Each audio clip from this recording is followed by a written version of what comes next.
Welcome to Kenton's videos. Enjoy the video. You start by confirming the destination actually loads. Open the final URL and watch for a 200 OK within a few seconds, because slow or error pages break clicks. Once done, make sure your domain is verified in Google Search Console and that Google Ads is linked to analytics so redirects and landing signals match.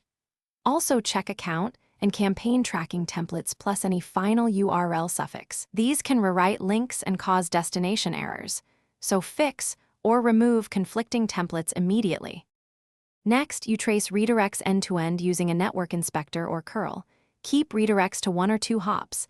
Excessive hops or meta refresh can trigger Google Ads destination failures. Make sure Google Tag Manager or GTag.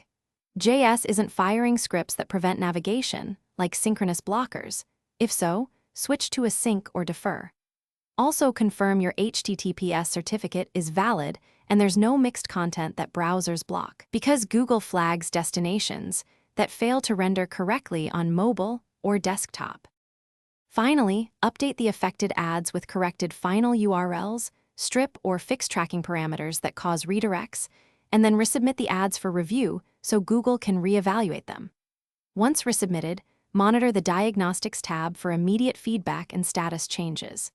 If problems persist, run ad diagnosis and capture network logs or HAR files to show error codes.